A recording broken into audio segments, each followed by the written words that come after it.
It's always dark in my room. Pittsburgh Steelers fans, welcome back to another episode of the Pittsburgh Steelers post game show. I almost said the standard is a standard. It's kind of a we'll kind of call it a hybrid show because we're going to be doing a little bit of both. The Pittsburgh Steelers just wrapped up their preseason with a 39-24 victory over the Carolina Panthers in the finale at Heinz Field. They finished the preseason 3-1. I'm sure all of you that predicted the preseason called that 3-1 record. Nonetheless, here we are to talk about not just this game, which we won't talk about that too much because there's not that much to talk about. We'll talk about a couple position battles and players that might have stood out. And then we're going to get into our normal true or false and segments such as that. Joining me as always is my co-host Lance Williams. Lance, how you doing tonight? I'm doing fantastic. Hope you guys enjoyed the Kroger Bowl or the Giant Eagle Bowl, which I affectionately call the last preseason game in the NFL season. In fact, the NFL should give away all those tickets. It would be great if the NFL bought those tickets and gave those tickets out to underprivileged kids in every city that the games are played, through the Boys and Girls Club or local churches or something, so you can get kids to go to ball games. It's so expensive to go to games. This is a perfect game to do that, so you could get new fans, because once you go see the game live, you can fall in love with the game. And I hope the NFL thinks about that and does that, because this is a game truly that nobody likes. So why not give those tickets away? No, yeah, this is a game no one enjoys, not even me. It's a game I have to watch for the website, and our recap's already up there. We have our knee-jerk reactions article up there. So if you're someone that didn't watch the game, you want to see some highlights, I embedded all of the highlights, the big plays from the games. And believe it or not, there were some big plays in this game. It's all relative considering the competition, but at the same time, people like to see big touchdown passes. They like to see strip sacks, and they like to see fumble recoveries almost return for touchdowns. So there was a lot of that. But I think the biggest talking point coming off of this game, as the Steelers now have until 4 p.m. East Coast time on Saturday to trim their roster from 90 to 53, is that Joshua Dobbs, who started the game tonight, played very well. I thought he had a tremendous showing. He looked poised. He read the defense well. He was making plays with his feet, but only when he had to. It was not the, Robert Griffin III drop back, first read's not there, and now I'm running. He looked good. He looked very good. And I know what a lot of people are already saying on Twitter. They're saying, why can't we get rid of Landry Jones and keep Joshua Dobbs and Mason Rudolph? That's not going to happen. But Lance, what is the best case scenario for the Steelers and for Dobbs in this situation that's about to go down? Trade Dobbs, try to get a fifth. And I'm thinking a fifth-round draft pick, because Teddy Bridgewater, I think the Jets just got a third for Teddy Bridgewater. So I can't imagine you would get a fourth. They sent a fifth with Teddy to New Orleans, I believe. I think it was Bridgewater and a fifth for a third. Yeah, I mean, you're not going to get better compensation in the third-round pick for sure. No, hell no. A fifth or a sixth is about the best you can get, because if you waive Joshua Dobbs, who is practice squad eligible, he will not make it to the practice squad. No, he will not make it at all, especially after this performance. So what he did guarantee himself after this performance tonight is that he will be on a roster come Sunday. I just don't think it'll be the Steelers. And Mike Tomlin has already started this, and I predicted this. One of our fellow writers for Behind the Steel Curtain, who lives in my town, I know him, came over because he didn't get the game. I was watching on my computer. We watched the game together, and I said, if I'm the Steelers after this game, I am talking about, you know what, maybe we will keep 4 quarterbacks, because Joshua Dobbs just played so well tonight that I think there could be some value there. Now, there's no chance in hell that they're going to keep 4 quarterbacks, but by saying that, you're telling other teams that, you know what, maybe we're not going to get rid of this guy. And if you do want him, you're going to have to trade something for him. And Mike Tomlin already has been tooting Joshua Dobbs' horn in his post-game press conference. I personally think it's a smart move. You don't want to have to lose this guy for nothing. And I don't want people to think that Josh Dobbs is this ridiculous asset that the Steelers are going to lose, okay? He's playing against scrubs in this game. I just want everyone to know that. But at the same time, he showed promise. If the Steelers can get a 6th-round pick, you pull the trigger and you say, thank you very much.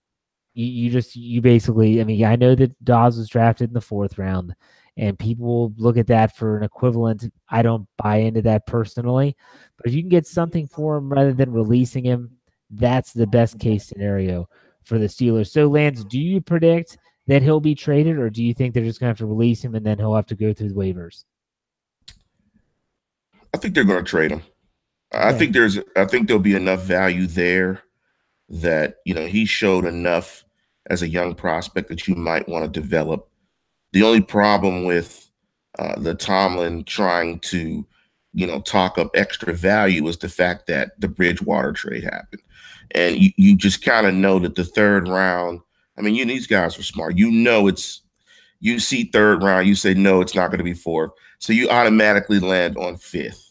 5th is about the best you can get, 5th or 6th. Do you happen and it kind of automatically lands there. Do you happen to know what the compensation was for that when they sent him to Seattle? Green Bay did? I'm not sure. I'm thinking it was a 6th-round pick. That's going to be more. To me, that's more of a parallel than Teddy Bridgewater. True.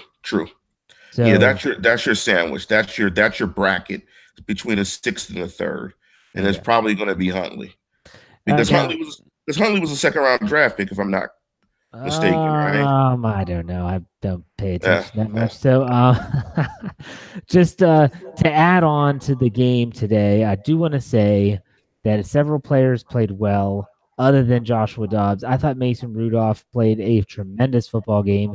Again, going against scrubs, but at the same time, he looked poised and he had time to throw.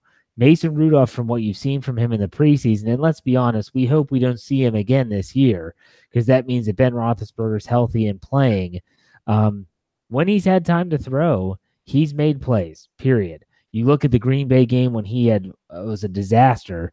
He was under duress the entire time. So he played well. I thought on defense, Matthew Thomas performed well again. He has solidified his spot on the roster. Ola Adeniyi, who is another player who, although he left with a hamstring injury, he had another strip sack. He's number 92, very reminiscent of a young James Harrison, not the same size and build, but up until his injury, there's people that think that he could make the team. So it's going to be interesting to see who the Steelers keep and who they get rid of. Now, Lance does not know the roster as well, so we're not going to put him on the spot and ask him about specific bubble watch players and stuff like that. So great, thanks. You're welcome. Quick shout out before we get to true or false, which we're going to kind of leave this game. And if you're tuning in thinking, oh, I want to hear all about the 4th preseason game, well, I apologize. We're going to talk about some stuff that's actually going to count here in about a week. I do want to say thank you to all of our subscribers. We have finally hit 1,000 subscribers. Thumbs up, guys. It's about damn time, but we got it. And so that's good news. Hey, onward and upward, as a coach used to tell me back in high school. So let's get on with it, Lance. And we'll start off with this is a true or false statement that I produced for the show today. True or false, the Steelers will win the AFC North for the 3rd straight year, something that has never been done since the NFL realigned and it went from the Central to the AFC North. True or false? I'm going to say true. Okay. I have no faith in the Browns. 0. Obviously. I have no faith in the Bungles. They just figure out ways to not be successful. And Joe Flacco's an average quarterback. And I'm not convinced at what type of offensive team the Ravens will be. I think they're going to be a tremendous defensive team, but I don't think they're going to be good on the other side of the ball. So I think the Steelers will win their 3rd straight division title. I think it'll be a little bit closer. I don't think they'll sweep the division. I don't think they'll go 6-0 like they did last year. But I think they will win the division. I agree with you. I'm going to go with true. I think they do win the 3rd straight for the first time in AFC North history. And I think that they and the Ravens make the playoffs. I think the Ravens get in as a wild card. I think they're going to have the AFC North is going to have 2 representatives in the AFC playoffs, but I think I had the Ravens at 9-7 making the dance because I don't think the AFC is there's front runners and then there's everyone else, in my opinion. Right. I So agree. speaking of the AFC, this is one that you produce, Lance. True or false? The Steelers will be the #1 seed in the American Football Conference this year. I'm going to say false. And it's hilarious that I produce true or false questions to answer false, but I'm going to say false. The Patriots is just a consistent football team. I mean, week in, week out, because you have Tom Brady, you're pretty much assured you're going to score anywhere between 28 to 30 points per game. And if you can produce that many points per game, you're going to win a ton of games. And their division is bad, and the AFC is not very good. So I think the Patriots will be the #1 seed, which is bad for everybody else because typically when they're the #1 seed, what do, Jeff? They go to the Super Bowl. Exactly. I'm going to go, and this is very, for maybe someone that's just tuning in for the first time, this is very, follows our show guidelines. Lance says false. I say true. I think the Steelers are finally going to do it, and I think it's going to come down to week 15 like it did last year. Same week, same field, same game, but I think the Steelers beat the Patriots this year. I think they're better suited to hang with them offensively. And that sounds crazy when you lose a player like Martavis Bryant, but I do believe that the Pittsburgh Steelers can really do some damage as an offense this year. I think that with Randy Fichtner at the helm, they're going to let Ben Roethlisberger play. That could be good. That could be good or bad. That could be good or bad. A lot of people, Lance, you and I both said it on the show in the past. They want to see more no huddle. I think you're going to see it, and I think that could cause some problems for teams this year. So you say false, I say true. Trying to think the last time the Steelers were the #1 seed, it might be 2004. Ben Roethlisberger's rookie year, they went 15-1. 15-1. And lost to Tom Brady and those a-holes from New England in the AFC Championship game. That was the game where Ben Roethlisberger had Jeremy Tooman open on the fade route in the back corner. He throws it flat. Rodney Harrison picks it off, and I wanted to hit someone in the throat. So anyways, now that we brought that up, let's go back to that game. This was another I was at that game. Well, I was at that game freezing and watching it. And I was on that side of I saw him throw it, and I saw Harrison catch it, and I was just cold for the rest of the game. Pretty much knew how that one was going to turn out. Pretty excellent. You did not. No. We stayed. I froze. I had 4 heat packets in my shoes. But I will say when I don't know if it was Joey Porter, when Joey Porter came out of the tunnel, literally Heinz Field was moving. It felt like an earthquake was going on in Heinz Field. That's the loudest I've ever heard it at a professional stadium. It was ridiculous. I had chills through my body. I just knew the Steelers were going to the Super Bowl until Tom Terrific got hot, and we all know how that ended. I from what I've gathered, and I haven't been to a huge game like that, but I know like my cousin was in the AFC Championship game in 08-09 when they beat the Ravens. He said that he was in the upper deck when Polamalu picked off Flacco and ran it back for a touchdown, that you could literally feel the stadium reverberating. Yeah. And I bet that would probably rival the situation you spoke of, but just an awesome moment in Heinz Field history. So let's go back to last year. This is folks that are listening that might be pissed off that I'm bringing this up. I did not produce this one. Lance did. And you went back in time and said if the Steelers had beaten the Patriots in 2017, week 15, that's after Juju Smith-Schuster's big catch and run, and then we all know what happened with Jesse James, they would have gone to the Super Bowl. Now, you said gone to the Super Bowl, not won the Super Bowl. So if they had beaten the Patriots, would they have gone to the Super Bowl? No, well, they would have, you said. I'm sorry. So true or false, they would have gone. I was supposed to have gone through the playoff scenarios and what the matchups would have been and all that. But you know me, I didn't do any of that. So, so I'm just going to keep it speculative. I'm going to say false. They would have not gone to the Super Bowl. that they would have lost to the Patriots at some point in the playoffs. That's interesting. They would have only met in the AFC Championship game. Right. Because of the way it would have shaken out. The Patriots would have played the Jags, and the Steelers would have played the Titans. So, yes. In last year, without Shazier, with Sean Spence, I'll agree with you. I'll say false. I don't think they beat the Patriots with that defense. So we'll agree there. We have two left. This is now back in 2018. True or false, Ben Roethlisberger will throw for over 5,000 yards? False.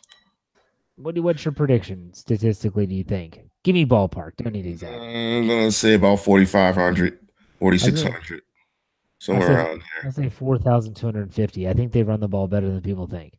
Yeah, I think, he'd have to throw it a ton to get 5,000. And I just don't think they're going to throw it that much. He's calling the shots, man. He might. He might. He might. 4th and 1. I was just going to say the same thing. 3rd and 1, chuck it deep, baby. There you go. Gosh, I swear he belongs in a Raiders uniform sometimes. Okay, so last one. True or false? Rookie wide receiver James Washington will win the Steelers Rookie of the Year award. No, he will win. He will win. True. You think true? I think he'll get the most snaps, which will give him the biggest opportunity to win it. And he's on the offensive side of football. So, you catch a couple of touchdown passes, you win it. He's going to get the opportunity. And I think he'll follow in the steps of Juju and win it. I'm going to say false. I'm going to go with first-round pick Terrell Edmonds. I think he's going to make a difference. I think he's going to have some picks. Maybe some special teams plays that, a forced fumble here or there. And I just don't know if James Washington's going to make that leap that Juju did. I think he's going to be good. I think he's going to contribute. But I don't think he's going to have like a Juju Smith-Schuster almost 1,000 yards his rookie year. I hope he does, but I just don't know if I see that happening. So there you have it. Our true or false segment. There you go. And we're going to do a new segment tonight. For those that are listening, we have a lot of listeners on the show right now, and we have not prepared for this at all. But for those that have listened to the show since we started this on Blog Talk Radio 4 years ago, it's very typical of us that Lance is very negative. You could call him a negative Nancy. You could call him a Debbie Downer. Or you can just call him a realist, as he likes to call himself. But he's typically very negative. I, on the other hand, am very positive. He calls me joy. I'm a guy that sees the glass as half full and not half empty. I'm the eternal optimist of the duo here. So what we decided to do with this new segment on the show is we are going to flip the script. Lance has to find something about the Steelers that he actually likes, which is going to be difficult for him. And I'm going to have to find something that I am angry about, because that's what Lance typically does. So do you want to go first, or do you want me to go first? Yes, and the name of the segment is Joy and Pain. That's the name of the segment. So I'm going to give you a couple of things. I'm going to give you one on the offensive side of football, one on the defensive side of football, and I'm going to give you one on the special teams. I'm going to give you in all three phases. All right. I can do the same. I can do the same thing. So on offense, the two things, I'm going to give you two things on offense. Ben Roethlisberger and Antonio Brown. Those are things to be absolutely happy about. That tandem, that combination, those two guys, they're the gifts that keep on giving. I mean, AB is at the top of his game. Ben is better than ever because of AB, Le'Veon Bell, and so on and so forth. So those two, it's a good combination. In the words of Positive K, old school rapper, a good combination. On the defensive side of football, I'll give you another good combination. Wreck-It Ralph and Stephon Tuitt. They're like the Wonder Twins activate, because when they play together, they cause damage, havoc, and they absolutely get it going. So those are two positive things on the defensive side of football. And, of course, the most positive thing on special teams is Chris Boswell. I mean, how you unearthed Chris Boswell after that disaster that year with Sweezum and all the other people, Sweezum getting hurt and all the other kickers, and then you find Chris Boswell, you sign him to a long-term contract. He can actually kick in Hines. I think 4 or 5 game-winning field goals.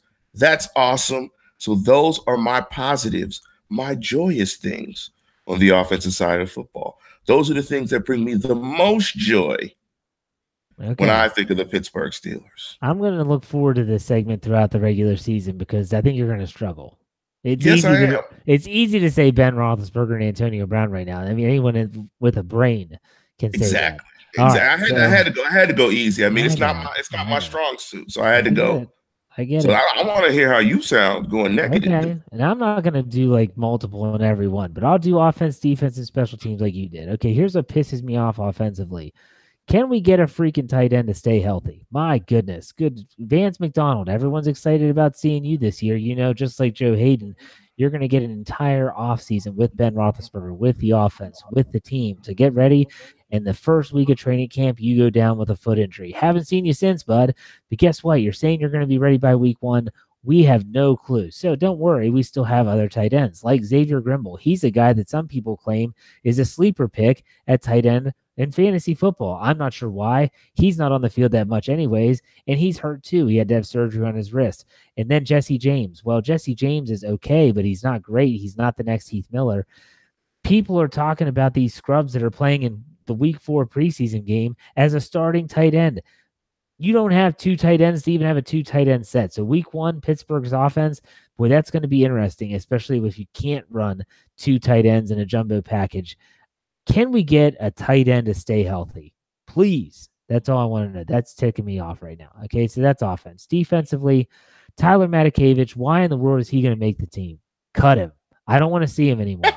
Dirty Red, everyone says, oh, but he's a special teams ace. LJ Ford can do everything that he does on special teams, and he brings at least something defensively in terms of athleticism and coverage skills. I have seen nothing from Tyler Matakevich this entire preseason that warrants him making this team. If he makes the team, he has naked pictures of someone in the front office, and they have to keep him on the team for those purposes. Lastly, special teams, Jordan Berry. You're Australian. You're supposed to be really, really good with a really big leg. How in the world are you only kicking the ball 36 yards? I can kick the ball 36 yards. My brother can kick the ball 36 yards. What in the world? If it's up to me, Matt Wiles kicked the ball really well tonight. If I'm not picking up a free agent punter that gets cut by another team, I'll take Matt Wiles over Jordan Berry. I don't care about holding. We'll get someone else off to do that.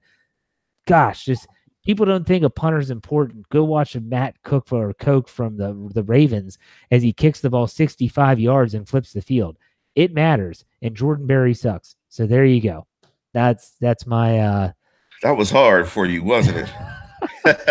It looked hard. No, it wasn't that hard. Tyler Matakevich is what really ticks me off.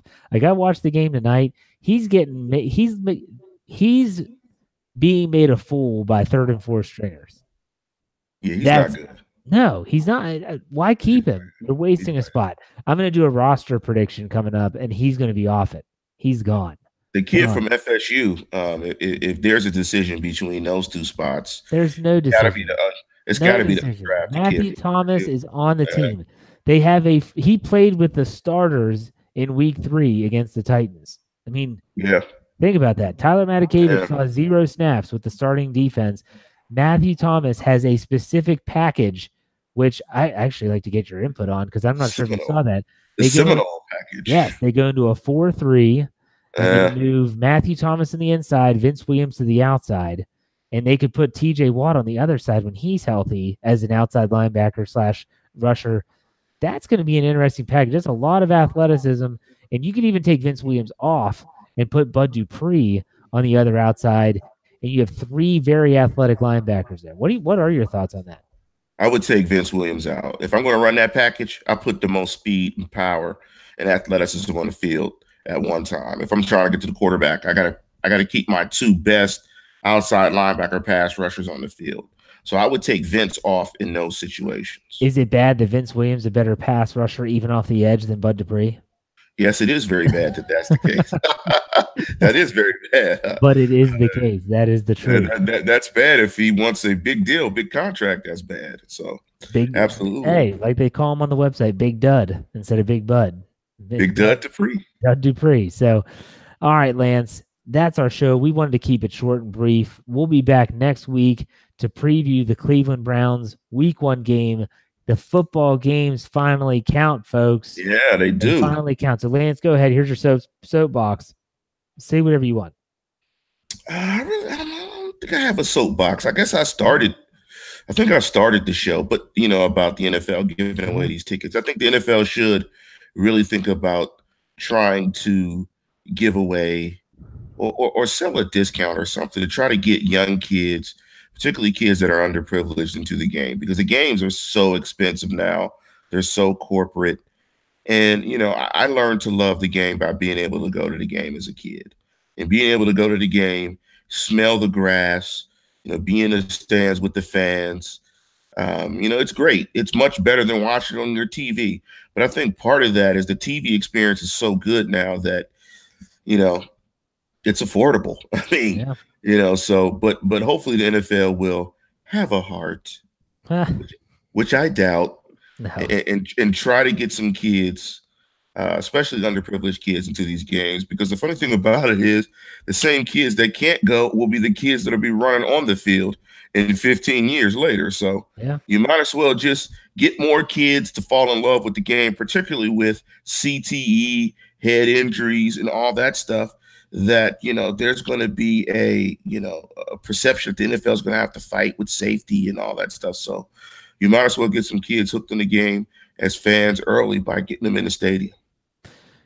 Yeah, I agree 100%. And I'm going to just say at the end of the show here that if fans did not watch the preseason, and I totally get it if you didn't, I have to, so I did, you need to prepare yourself for some really bad calls with this new targeting and helmet rule. Even tonight in week 4, there were 2 really bogus calls against the Carolina defense, and then there were 2 really bogus calls against the Pittsburgh defense. And it's just prepare yourself. That's all I'm saying. You're going to get angry, and I just pray that it doesn't happen at a crucial point during a game. Lance, did you see any of those? Were anything pop out to you? Not just today, but in general. Trying to officiate that with the speed of the game is ridiculous. So it's going to be as bad as you suggest. Actually, it's going to be worse than you think. And they're going to have to figure something out. It's probably going to be terrible first 4 games, and they're going to have to figure out how to deal with it and how to call it, because they've put the officials in a really bad spot. And so I'm sure they've instructed the officials to call it, even if it's a bad call. Err on the side of caution and throw the flag. So it's going to be really bad. Some people are suggesting that it's going to calm down, that they're calling all this in the preseason to try to curtail it, so to speak. And then in the regular season, it'll go back to closer to what used to be the norm. But we'll see. Folks, that's it for our show tonight. We appreciate you taking the time out. If you've subscribed, thank you. If you haven't subscribed and you're listening to this on podcast, go to YouTube, type in BTSC Steelers Radio, subscribe, give our videos a thumbs up, comment. You can call Lance an idiot. There's plenty of people that do that already. And you can join in the crowd. And some guy said that I sounded like James Taylor last week. I mean, we get a very eclectic group there in our comments section. Yeah, right. Lance, as always, thank you for your time. Make sure you check out BehindTheSteelCurtain.com for all your Pittsburgh Steelers needs. We'll see you next time.